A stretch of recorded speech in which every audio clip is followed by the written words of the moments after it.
कहानी का पूरा आनंद लेने के लिए कहानी के पिछले भागों को सुनना ना भूलें। कहानी के पिछले भागों का लिंक आपको नीचे कमेंट बॉक्स और डिस्क्रिप्शन बॉक्स में मिलेगा। तो चलिए आगे की कहानी शुरू करते हैं। जय श्री कृष्ण, जय श्री राधे, ओम नमः शिवाय, जय माता दी। पिछले भाग में आपने पढ़ा कि आरती की ननंद और सास आरती को परेशान करती रहती थी और अब आरती की ननंद नीलम के साथ उसकी ससुराल में भी वही सब होता है जो कभी वह अपनी भाभी के साथ किया करती थी। अब आगे नीलम अपनी ससुराल में सब पुरानी बातों को याद करती है। मायके में कैसे रहती थी, सारे घर में मालकिन जैसा बनकर घूमती रहती थी और यहाँ नौकरानी से भी गया गुजरा बर्ताव हो रहा है, क्योंकि उसको उसके ससुराल वालों ने 2 वर्ष से मायके जाने पर पाबंदी लगा दी थी। शादी के बाद सिर्फ एक बार पति साथ लेकर गया था, एक दिन के लिए, और साथ ही लेकर वापस आ गया था। अब शादी को लगभग 4-5 वर्ष बीत चुके थे तो नीलम माता पिता से मिलने के लिए परेशान हो रही थी, पर ससुराल वाले बिल्कुल मना कर चुके थे कि नहीं जाना है। सास और पति, इसी बीच नीलम को एक बेटा भी पैदा हो चुका था। अब नीलम कभी अपनी बड़ी बहन और आरती से भी बात करती थी, पर बातें सास और पति की निगरानी में ही होती थी। नीलम के एक देवर भी था, परंतु उसको इन सब बातों से कोई दिलचस्पी नहीं थी और ना ही ससुर कभी इन घरेलू पंचायतों में शामिल हुए। हाँ, एक और बात होती थी, जब नीलम के ससुर या देवर घर पर होते थे तब नीलम की सास और पति भी नीलम के साथ सामान्य व्यवहार करते थे। अब नीलम को भी अपने मायके में अपनी भाभी के साथ किया हुआ बर्ताव याद आ रहा था कि क्या गुजरती रही होगी उस पर। आरती के कारण अपनी बहन से भी झगड़ा कर लिया था। यही सब सोचकर नीलम मन ही मन दुखी हो रही थी। उधर अपनी बेटी की दुर्दशा पर नीलम की माँ को भी आरती का दर्द दिखाई पड़ने लगा था, परंतु बोलती ना थी कुछ, क्योंकि अब तो बात बात पर नीलम का पति नीलम पर हाथ भी उठा देता था। नीलम की माँ भी आरती से किए व्यवहार पर मन ही मन दुखी तो थी, पर उसका ईगो आड़े आ रहा था, अतः आरती से इस बारे में कोई बात नहीं करती थी।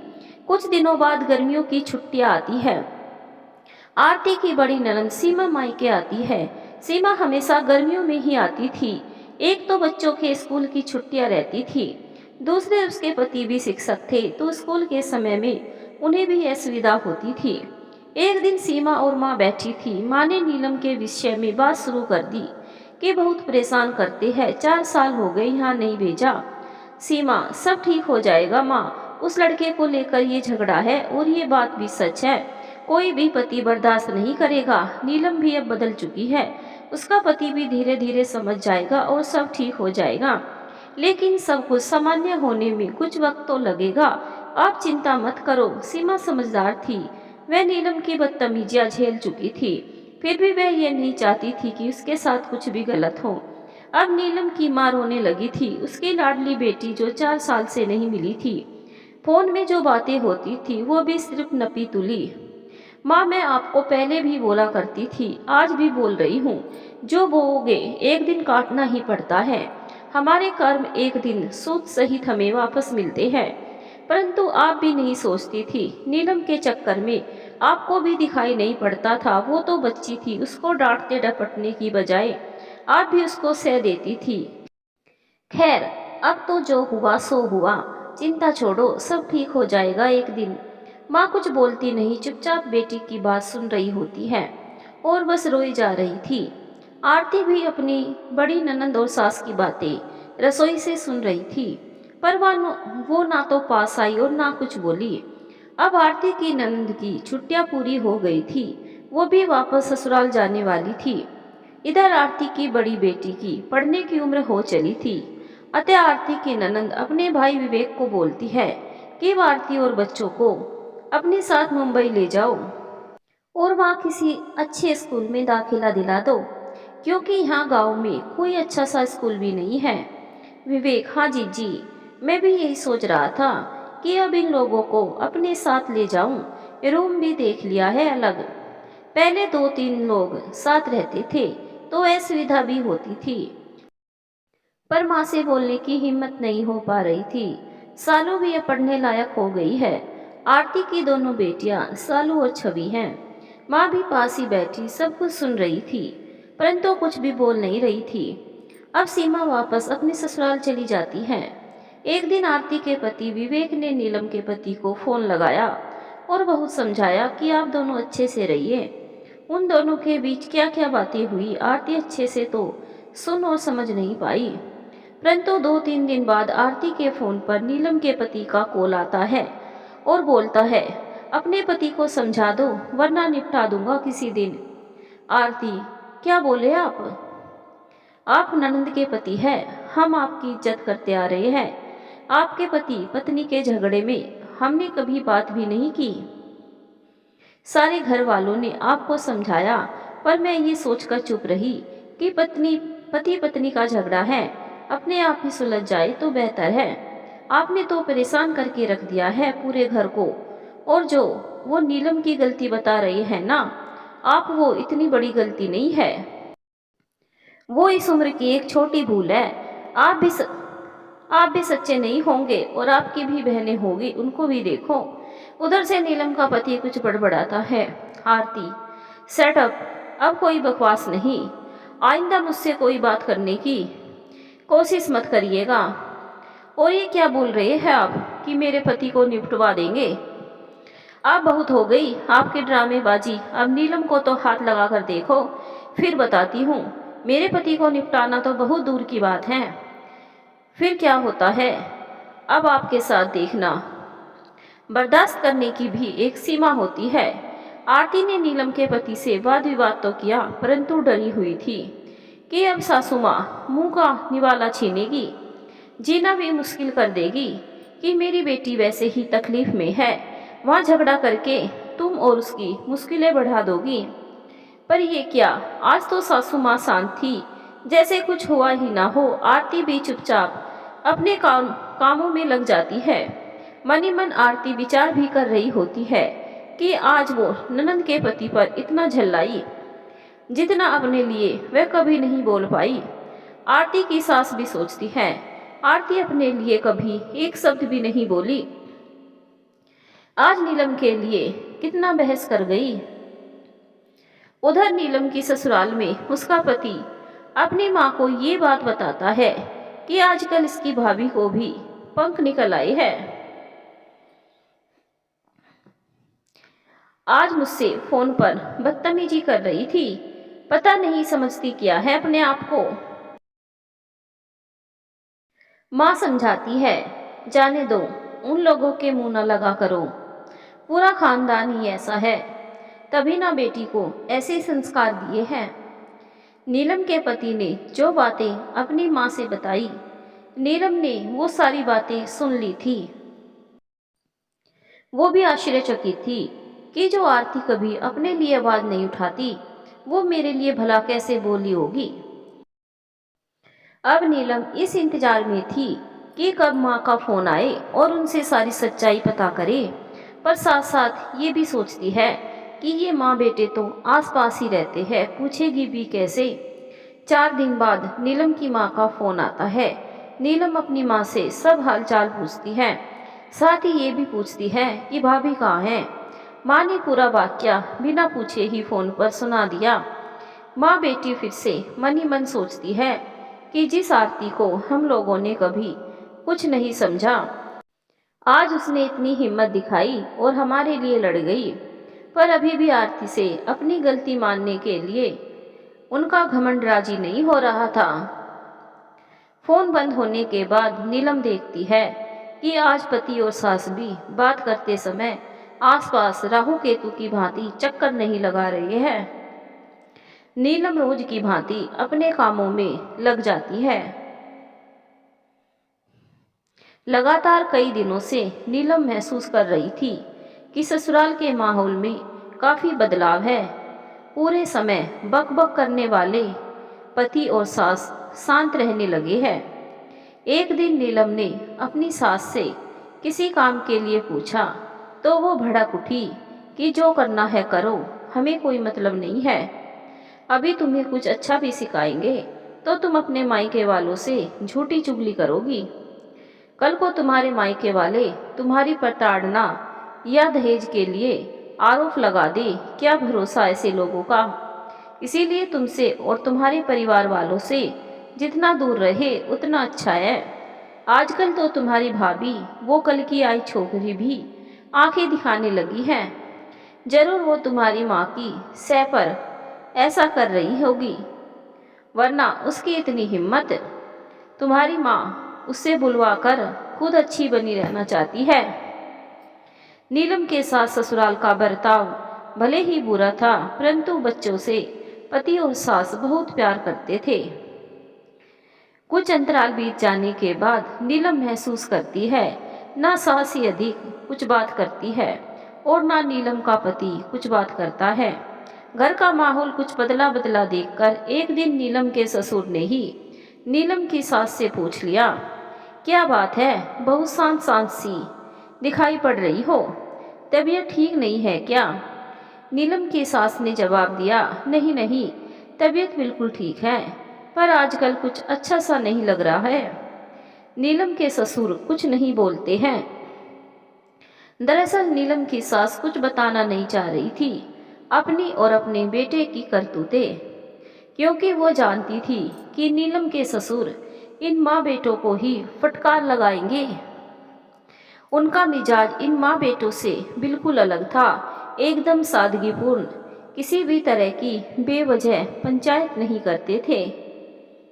नीलम भी अपने बच्चे को संभालने के साथ साथ घर के कामकाज भी समय से करती थी और मन ही मन यह विचार करती, कब तक नाराज रहेंगे, थोड़े दिन में सब सामान्य हो जाएगा।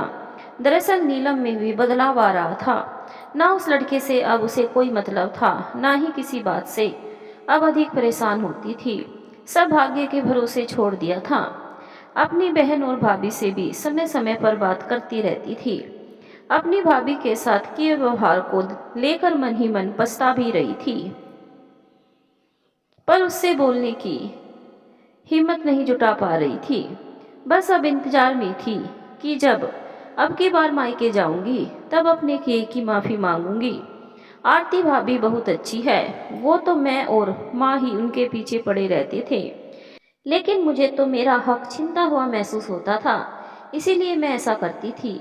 परंतु माँ को तो रोकना चाहिए था मुझे ऐसा करने से, वो भी शामिल हो जाती थी मेरी हरकतों में। खैर, अब तक जो हुआ सो हुआ, अब सब ठीक ही होगा। इसी प्रकार कुछ दिन गुजरते हैं। नीलम का उसके परिवार वालों, सास और पति का अलग थलग रहना अभी भी चालू था। नीलम भी ज़्यादा इस विषय में सोच विचार नहीं कर रही थी। नीलम के मायके में भी बात करके मन हल्का हो जाता था, क्योंकि अब फोन पर बात करने में पाबंदी नहीं लगा रहे थे, बल्कि यूं कहे कि नीलम से कोई मतलब ही नहीं रख रहे थे।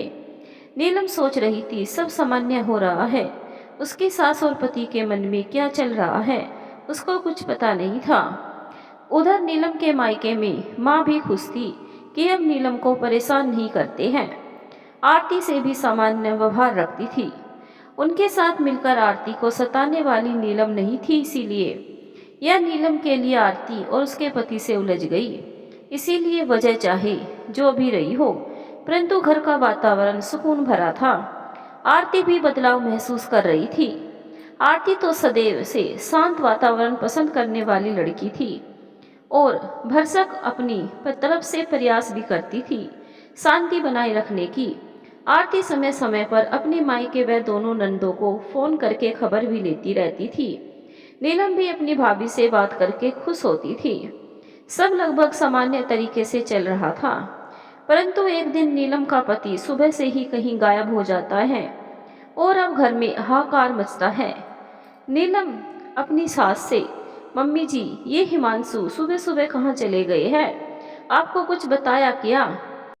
नीलम की सास, मुझे नहीं पता, कमरे में उसके साथ तुम थी और पूछ मुझसे रही हो। वैसे भी जिस दिन से तुम शादी करके इस घर में आई हो, उसका तो जीना मुश्किल कर दिया है। वो बेचारा तो पत्नी का कोई सुख ही नहीं जान पाया अब तक। रोज रोज की किलकिल से तंग आकर चला गया होगा कहीं।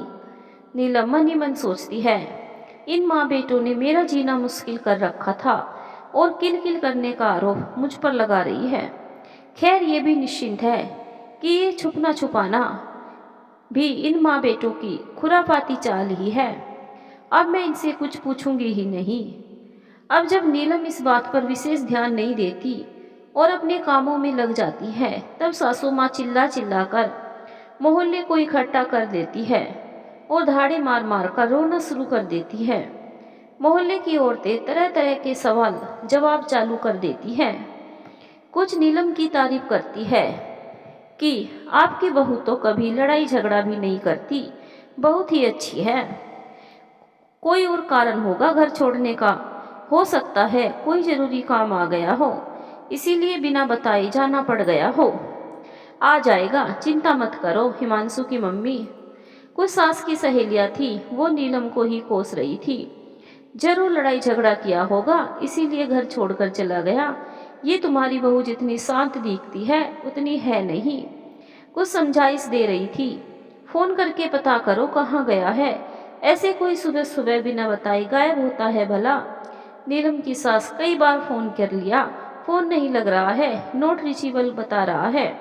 सारे दोस्तों को भी फोन कर लिया, सबका यही जवाब है कि हमारे पास नहीं आया है। और ये भी नहीं पता कि रात में निकल गया या फिर सुबह। वो तो सुबह जब बहू ने बताया तब पता चला। ये बहू जिस दिन से आई है, घर का सुकून ही खत्म हो गया है। कुछ औरतें बोलती है, अब उसको कोसने से कुछ नहीं होगा, अपने रिश्तेदारों को फोन करके पता करो, शायद किसी के घर पर हो। नीलम की सास, अरे रिश्तेदारों में फोन करेंगे तो बेवजह का बात का बतंगड़ बनेगा कि इनके घर में पता नहीं क्या नाटक चल रहा है। पड़ोसी औरतें, तुम्हारा बेटा घर से गायब है, तुम्हें बात बतंगड़ की पड़ी है। नीलम की सास फिर से रोना धोना चालू कर देती है। सब मोहल्ले की औरतें शांत कराती है और तसल्ली देती है कि आ जाएगा, कहीं आसपास ही होगा, इसीलिए बताकर नहीं गया। नीलम की सास फिर से रोना चिल्लाना और नीलम को कोसना चालू कर देती है। ये हमारी बहू पता नहीं कैसे मनुष्य घड़ी में इससे पाला पड़ा था, जिस दिन से आई है जीना मुश्किल हो गया है। नीलम अभी भी चुपचाप सुन रही थी, कोई जवाब नहीं दे रही थी। नीलम के ससुर जोर से चिल्लाकर, हिमांशु की माँ अब शांत भी रहोगी या नहीं? बहु देर से तुम्हारी ये पंचायत सुन रहा हूँ, तुम्हारा लाडला घर छोड़कर गया है तो इसमें नीलम का क्या कसूर? नीलम क्या करे? तुम माँ बेटे ही नीलम का जीना दूभर किए रहते हो, सब पता रहता है मुझे भी। जानकर भी अनजान बनना रहता था कि घर में शांति बनी रहे। उन पति पत्नी के झगड़े में तुम क्यों कूद पड़ती हो? हिमांशु और नीलम को ही आपस में सुलझाने दिया करो ना। पर तुम्हें तो आदत बन गई है सास होने का रोब दिखाने की। इतना सुनने के बाद सभी अड़ोस पड़ोस की महिलाएं उठकर अपने अपने घर चली जाती है। घर पर नीलम की सास, ससुर, देवर केशव और नीलम का बच्चा रहती है। नीलम की सास अपनी कलाबाजी अभी भी चालू रखती है, रो रो कर हमदर्दी पाने की कोशिश करती है। हिमांशु के पापा, तुम माँ नहीं हो ना, इसीलिए एक माँ का दर्द नहीं समझ सकते। जिसका जवान बेटा घर से लापता हो, उस माँ पर क्या गुजरती है? नीलम के ससुर, हाँ क्यों नहीं, हम सब हिमांशु के दुश्मन हैं, हमें कोई दर्द नहीं है हिमांशु के गायब होने से। हमें तो जैसे खुशी हो रही है, सिर्फ एक तुम्हें ही तकलीफ हो रही है, तुम माँ हो इसलिए। केशव, माँ पापा आप सब अनावश्यक बहस मत कीजिए। भाई जहाँ कहीं भी होंगे आ जाएंगे, रात में गए सुबह गए, अभी तो ये भी कुछ पता नहीं। हो सकता है सुबह ही गए हो, कोई जरूरी काम आ गया हो, फोन डिस्चार्ज हो, रात में चार्ज करना भूल गए हो, कई बातें हो सकती है। हमें थोड़ा इंतजार करना पड़ेगा, क्योंकि हमें तो गायब होने की जानकारी भी अभी 2 घंटे पहले से ही हुई है। अभी तो 24 घंटे नहीं हुए हैं तो पुलिस में रिपोर्ट भी नहीं लिखवा सकते हैं। हमें अभी कुछ समय इंतजार करना पड़ेगा। नीलम की सास पुलिस का नाम सुनकर सकपका जाती है। पुलिस? अरे नहीं, पुलिस को कोई सूचना मत दो, तुम लोग ही ढूंढो, पता नहीं मेरा बेटा कहाँ चला गया। पुनः रोने धोने वाला प्रोग्राम चालू कर देती है। नीलम मन ही मन सोचती है, ये हमारी प्यारी सासू माँ पुलिस के नाम से क्यों डर रही है। जरूर कहीं ना कहीं दाल में काला है। ये माँ बेटे मुझे परेशान करने के लिए कोई खिचड़ी पका रही है। नीलम की सास, कुछ भी हो मेरे बेटे को ढूंढ कर लाओ तुम लोग। और ये नीलम उसका जीना मुश्किल करके रखी है। निश्चित ही इसलिए वो घर छोड़कर चला गया है। केशव, माँ माँ अब बस भी करो, हम भी बच्चे नहीं हैं, मैं और पापा भी सब देख सुन रहे हैं। कौन किसका जीना मुश्किल किए हैं ये आप भी अच्छी तरह से जानती हो। जिस बात को लेकर भाभी को आप और भाई दिन रात उल्हाना देते हो वो इतनी भी महाप्रलय वाली बात नहीं है। शादी के पहले की घटना है। ऐसी बातों को लोग तोल देने लगेंगे तो आधी दुनिया में महासंग्राम होगा। अब मैं खुद ही ऑफिस में एक लड़की को पसंद करता हूँ। खुदा ना खास्ता यदि हमारी शादी उससे ना हो पाए फिर तो उसका पति और पत्नी, मेरी पत्नी, हमारा जीना दूभर कर देंगे। हम और पापा सिर्फ इसीलिए नहीं बोलते थे कि आप हम लोगों को ही उल्टा सीधा बोलने लगेगी। पुत्र मुंह में आजकल आपको कुछ भी दिखाई नहीं पड़ रहा है। भाई को समझाने की बजाय आप उल्टा उनको सह देती आ रही हैं। इसी बात का वो फायदा उठा रही है। मैं और पापा कई दिनों से इस बारे में आपसे बात करना चाह रहे थे पर सही मौके की तलाश में थे। अभी भी वक्त है माँ, अपने हाथों से अपना घर मत उजाड़ो। हम लोग देख रहे हैं आप और भाई दिन रात बकबक करते हैं पर भाभी कभी भी पलटकर जवाब नहीं देती है। नीलम इधर मौका पाकर अपनी माँ को फोन लगाती है और इस बात की जानकारी देती है।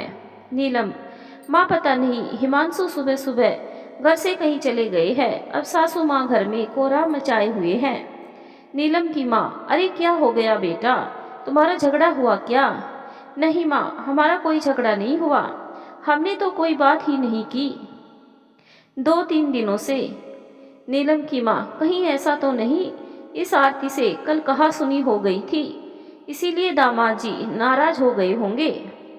ये आरती भी ना नाक में दम किए रहती है, क्या जरूरत थी दामाद जी से बहस करने की।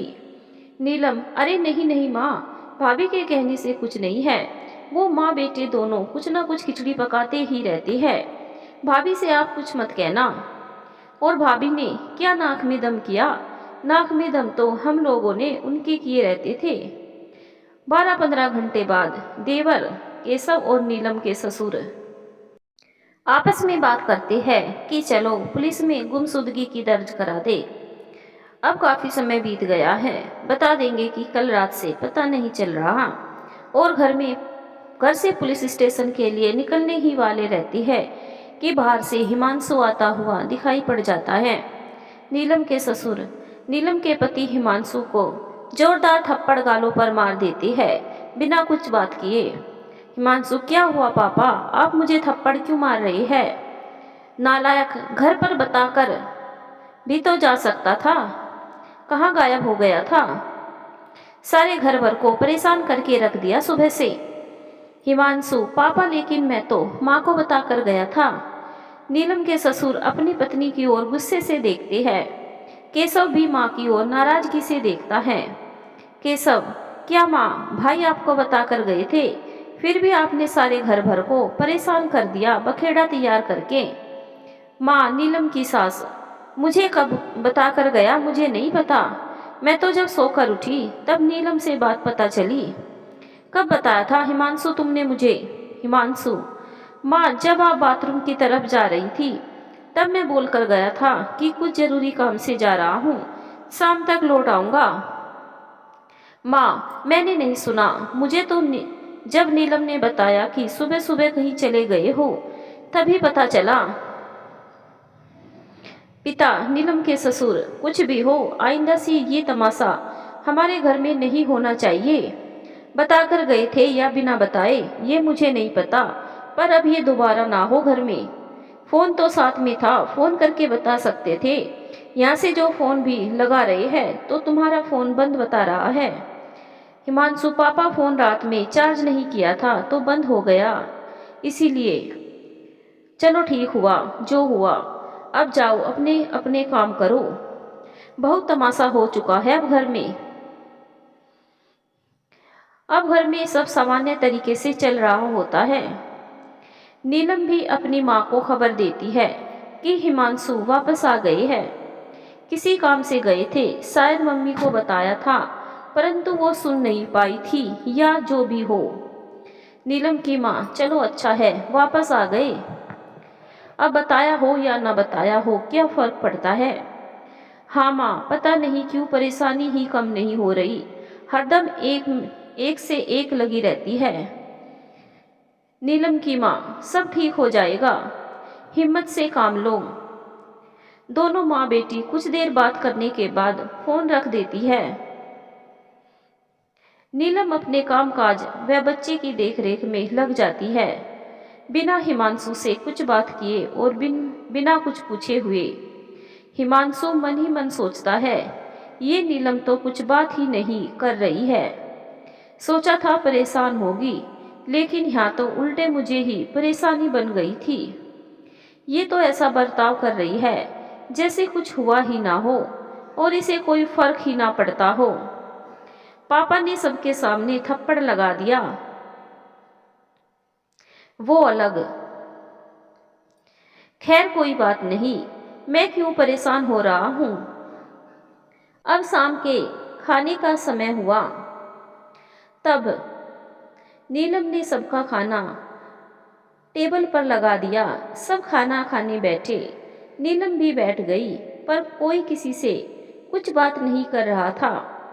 सबका खाना पीना समाप्त हुआ तो नीलम ने रसोई व्यवस्थित की और सब अपने अपने कमरे में सोने चले गए। नीलम भी अपने बेटे को लेकर लेट गई, हिमांशु से बिना कुछ बात किए हुए। हिमांशु, बेटा सोनू सो गई क्या? अपने बेटे से मुखातिब होकर आवाज लगाता है।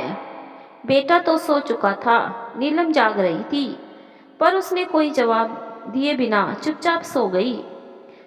अगले दिन सुबह सुबह उठकर नीलम अपनी रोज की दिनचर्या में लग जाती है। हिमांशु, नीलम मेरे पर्स और घड़ी कहाँ है? कल रात कमरे में रखी थी, नहीं मिल रही। नीलम, मुझे क्या पता, जहाँ रखी होगी वहीं होगी, देखो। हिमांशु, नहीं है उस जगह, इसीलिए तो पूछ रहा हूँ। अरे मुझे क्या पता, मैं रात में अपने काम समेट कर गई और चुपचाप लेट गई। सुबह फिर आकर अपने काम में लग गई, मुझे कैसे पता होगा तुम्हारा कोई भी सामान। हिमांशु, अब कमरे में तुम हो तो किससे जाकर पूछूं? इतने में हिमांशु के पापा आकर बोलते हैं, हिमांशु के पापा, अब घड़ी और पर्स नहीं मिल रहा है तो सुबह से इतना हो हल्ला करने की क्या जरूरत है? व्यंग्यात्मक लहजे में हो सकता है, जहां कल काम पर गए थे वही छूट गया हो फोन करके पता कर लो या जाकर पता कर लो। और मुस्कुराते हुए वापस चले जाती है। हिमांशु अब चुपचाप रह जाता है, ना ही नीलम से कुछ बोला और ना ही अपने पापा को कोई जवाब दे पाया। शायद उसको समझ आ गया था कि जिस जरूरी काम से दिन भर गायब था वो पापा को पता चल गया है, इसीलिए चुप रहने में ही भलाई है। इतने में हॉल में चार्ज में लगा हिमांशु का मोबाइल बजता है। फोन केशव उठाता है क्योंकि हिमांशु बाथरूम में होता है। केशव, हेलो, मैं हिमांशु का छोटा भाई बोल रहा हूँ, भाई बाथरूम में है, जो भी बात हो आप मुझे बता सकते हैं। अनजान व्यक्ति, जी हिमांशु का कुछ सामान यहाँ छूट गया था कल, वो ऑफिस जाते वक्त कलेक्ट कर ले। केशव, जी धन्यवाद, मैं भाई को मैसेज दे दूंगा। और इतनी बातचीत की औपचारिकताओं के बाद फोन कट जाता है। केशव यह बात अपने पापा को बताता है। पिता पुत्र कुछ आपस में बात करती है, जिससे नीलम, हिमांशु, नीलम की सास सभी अनजान रहती है। फिर जाहिर में इतना बोलते हैं तो ये खिचड़ी पक रही है, वक्त रहते संभालना होगा वरना बहुत बड़ा अनर्थ हो जाएगा। केशव, हाँ पापा, और माँ बराबर सह देती आ रही है। इतने में हिमांशु बाथरूम से निकलकर बाहर आता है। हिमांशु के पापा, तुम्हारा फोन आया था। कल तुम जहाँ जरूरी काम से गए थे, तुम्हारी घड़ी और पर्स वहीं छूट गया है। ऑफिस जाते वक्त ले लेना। हिमांशु सकपका जाता है परंतु कुछ बोलता नहीं और अपने कमरे में चला जाता है। जाते जाते पिताजी केशव से बोलते हैं, लंच टाइम में ऑफिस में आना केशव, कुछ जरूरी बात करनी है। केशव, ठीक है पापा जी, आ जाऊंगा। और सभी अपने कामों पर निकल जाते हैं।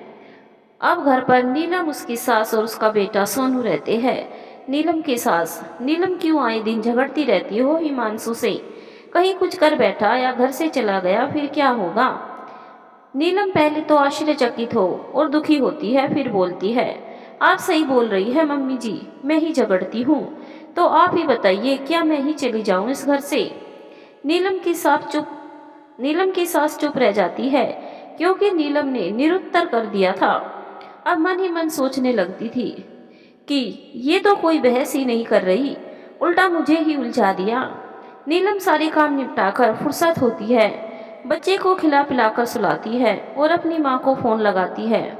काफी समय बातें करने के बाद नीलम अपनी माँ से पूछती है, नीलम, माँ भाभी कहाँ हैं? थोड़ी उनसे भी बात कराओ।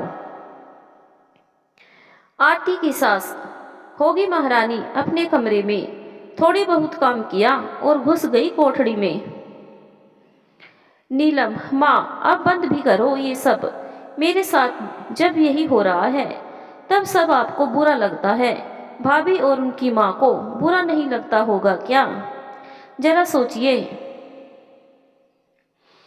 आरती की सास, अब मैंने ऐसा क्या कर दिया? मैं तो अब उससे अधिक बात भी नहीं करती। और हाँ, उसी के दिन रात कोसने से तो तुम सुखी नहीं रह पा रही हो। नीलम, माँ पहली बात तो ये कि भाभी किसी को नहीं कोसती। दूसरी बात, ऐसा व्यवहार हम लोगों ने क्यों किया कि उन्हें कोसना पड़ गया? और तीसरी और आखिरी बात ये कि अब से मैं आपको भी फोन नहीं लगाऊंगी ये पंचायत करने के लिए।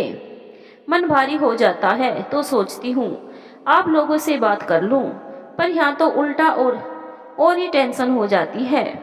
माँ भाभी बहुत अच्छी है, जितना जल्दी समझ लो आप उतना ही अच्छा है, नहीं तो आगे आपकी मर्जी।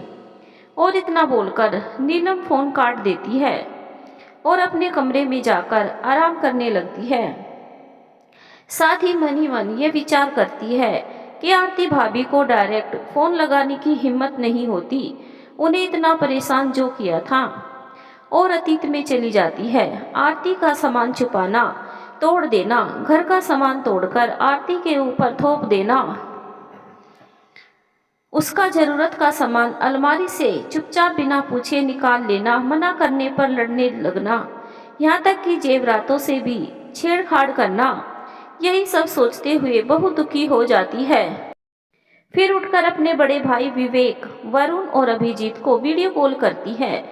भाई अपनी बड़ी बहन को भी कॉन्फ्रेंस कॉल में जोड़ लेते हैं। फिर सभी को काफी समय तक बात करते हैं। बात करते करते नीलम भावुक हो जाती है तो दोनों भाई पूछते हैं, क्या बात है चुटकी, कोई परेशानी है क्या? नीलम, अरे नहीं नहीं भाई, वो आप लोगों की बहुत याद आ रही है, बहुत दिनों से हम मिले नहीं ना, इसलिए। विवेक, वरुण और अभिजीत तीनों ही बोलते हैं, अच्छा ठीक है अभी फोन रखते हैं। फिर फोन काटने के बाद एक बार नीलम को छोड़ चारों भाई बहन फिर से ग्रुप कॉल में नीलम के बारे में बात करते हैं कि नीलम बहुत दुखी और परेशान लग रही है, कुछ तो है जो बताना नहीं चाह रही। विवेक, जी आपको कोई आइडिया है क्या, नीलम को क्या परेशानी है? अभिजीत, हाँ जी, आपको कुछ बताया क्या नीलम ने? बहुत परेशानी में है, उसके चेहरे से छलक रहा था पर बताना नहीं चाह रही। सीमा, तुम दोनों को पता ही है नीलम मुझसे कम ही बात करती थी, अभी भी कोई अधिक बात नहीं हो पाती, परंतु नीलम की सास और पति शायद प्रताड़ित करते हैं, किसी न किसी बात को लेकर आए दिन परेशानी खड़ी करते रहते हैं। ऐसा आरती से पता चला था। शायद आरती ने एक दिन हिमांशु को बहुत चिल्लाया भी था कि आरती को हाथ लगाकर तो देखो, हम लोग क्या हाल करेंगे, आपने सोचा भी नहीं होगा। विवेक, जी आरती ने तो मुझे कुछ नहीं बताया। वरुण, बहुत अच्छा किया भाभी ने, वो लोग इसी लायक हैं। सीमा, विवेक, आरती हर छोटी छोटी बात की चुगली करने वाली लड़की नहीं है। वो तुम लोगों को इसीलिए नहीं बताया होगा कि परेशान ना हो। तीनों भाई, हाँ जी जी, सही बोल रही है आप। फिर चारों अपनी बातें करके फोन कॉल बंद कर देते हैं और मन ही मन विवेक सोचता है कि आरती ने कैसे चिल्लाया होगा भला। बड़ा सोचनीय विषय है, लेकिन कोई बात नहीं, जो भी किया अच्छा ही किया।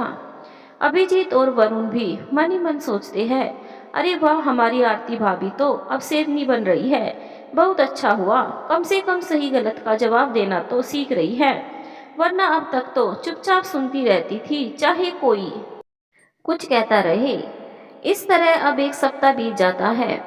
नीलम ने माँ को फोन नहीं लगाया क्योंकि माँ भाभी को लेकर उल्टा सीधा बोलती हैं, जो कि अब नीलम को पसंद नहीं आ रहा था। इसीलिए माँ ने ही फोन लगाया। काफी दिन से बात नहीं हो पाई थी तो माँ परेशान हो उठी थी। नीलम, हेलो माँ, बोलिए कैसी है आप। माँ, ठीक हूँ बेटा, बहुत दिनों से बात नहीं हुई थी, इसीलिए फ़ोन लगा लिया। तुमने तो फ़ोन ही नहीं किया। कुछ समय तक दोनों माँ बेटी की बातें चलती रही, पर आज नीलम ने आरती के बारे में ना ही कुछ पूछा और ना ही उसकी माँ ने बताया। एक दूसरे से हालचाल जानकर दोनों ने फ़ोन बंद कर दिया और फ़ोन रखने के बाद शाम का वक्त हो चला था तो रोज की भांति नीलम अपने कामों में लग गई। नीलम काम करते करते विचार कर रही थी कि पता नहीं पतिदेव आज कौन सा ड्रामा लेकर आने वाले हैं, क्योंकि ये रोज के ड्रामे में अब शायद उसकी नियति बन गई और अनचाहे ही सही, पर नीलम ने भी अब इस सब की आदत डाल ली थी। उधर नीलम के ससुर ने अपने छोटे बेटे को ऑफिस बुलाया था। वो ठीक 2 बजे ऑफिस पहुंच जाता है और केशव, पापा आपने बुलाया था, बताइए क्या काम है। पापा, बेटा तुम्हें आज कई घंटों का वक्त देना पड़ेगा, बहुत ही जरूरी काम है। हाँ बताइए तो सही, मैं हाफ डे की छुट्टी ले लूँगा आज। अब हिमांशु अपने काम से निकलकर बाहर आए तो उसके पीछे चलना है। अब तो तुम बस जाओ या फिर मैं भी साथ चलूं, जो तुम्हें ठीक लगे सोच लो। केशव, पापा अभी सिर्फ मैं जाऊंगा, मैं नहीं चाहता कि आपको किसी की बदतमीजी का सामना करना पड़े। ठीक है, जैसा तुम्हें उचित लगे। तुम्हारी माँ इसको नाजायज लाड़ करके इतना बिगाड़ चुकी है कि बात इस हद तक पहुँच जाएगी, और अभी भी हिमांशु की कोई गलती तुम्हारी माँ नहीं देख पा रही है। आगे की कहानी सुनने के लिए चैनल को सब्सक्राइब जरूर करें। धन्यवाद दोस्तों।